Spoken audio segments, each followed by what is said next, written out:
Good evening. I'm Brian, the host of The Average Whiskey Drinker. Tonight we're going to be looking at 5 bourbons that I'm currently drinking right now that you should be able to find in certain areas and where you live. The first one, of course, is going to be, as I'm going to get probably in the comments below, Buffalo Trace. Where I'm at in Michigan, there are several different stores in my area, and you can get this bourbon for about $26 or $27 per bottle.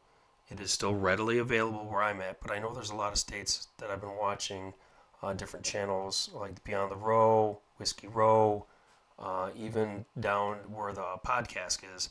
This is getting harder to find, which is honestly to me very shocking. I mean, of course, it's Mash Bill 1. It's a great product for 90 proof. It's one of the ones I cut my teeth on.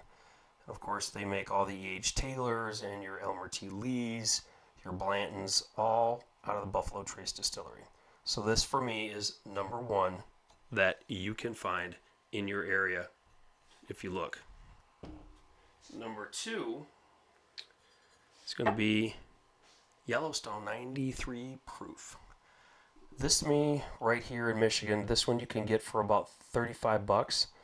Of course, a lot of people equate this now with the Yellowstone TV show, but for 93 proof or for, being a beam product, it's got, honestly, it's really good.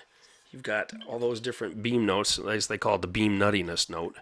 But for me, it's just a great sipping whiskey that you can, at any time, just sit back and floral, yeah, that's definitely a floral note, that you can just sit back and drink with your buddies, your wife. It's a good mixer.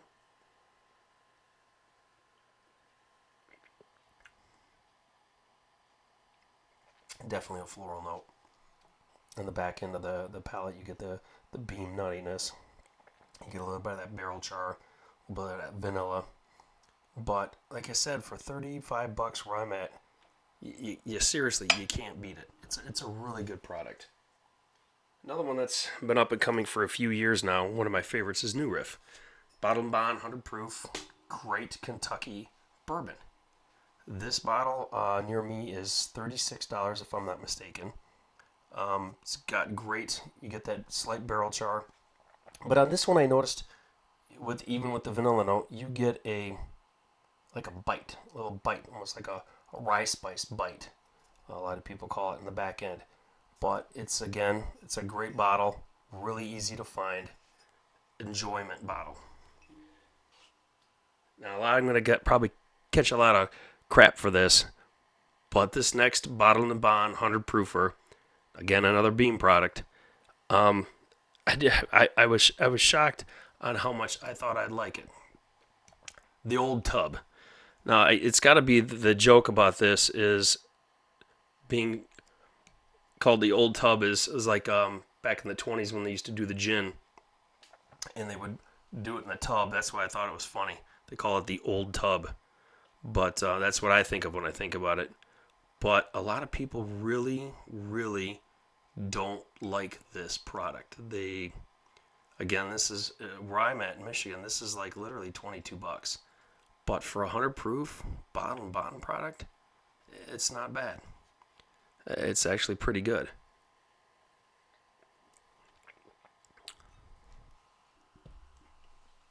But my favorite of all time, readily available products you can get, has got to be this one right here. And I'm going to say it, the old label. I don't like the new label. The new label, I agree with Sean from the Bourbon Junkies, has a bit of a bite to it. That's why I collected these like a hoarder collects Pokemon cards. This one right here, for 115 proof, has got everything that you could want in an easy bourbon. It's proofy. To me, it has a bananas Foster, almost like a creme brulee that's just been toasted just a little bit. You've got the notes of the oak, the vanilla. But as you can see, this is my third bottle. This is just for the proof amount here. I think it's $60 now. It used to be $55. I think it's $60 now in Michigan. You can't beat it. I mean, seriously, it's a damn good bourbon for $65. You got a lot of bourbons out there that I've seen, and I will do reviews on, the good and the bad, that some of them just aren't even worth the label. One of my comments right now, Lusty Claw. If you ever see Lusty Claw out there for $80, pass on it like a hot potato. So these are my 5 different bourbons that are readily available that you can get. Again, this one being now becoming more allocated, that you can get at your liquor store. Again, please like, subscribe, comment below on the 5 different bourbons that you can find in your area, because I'd love to know. Thanks again. And again, this is Brian from the Average Whiskey Drinker channel. I'll talk with you soon.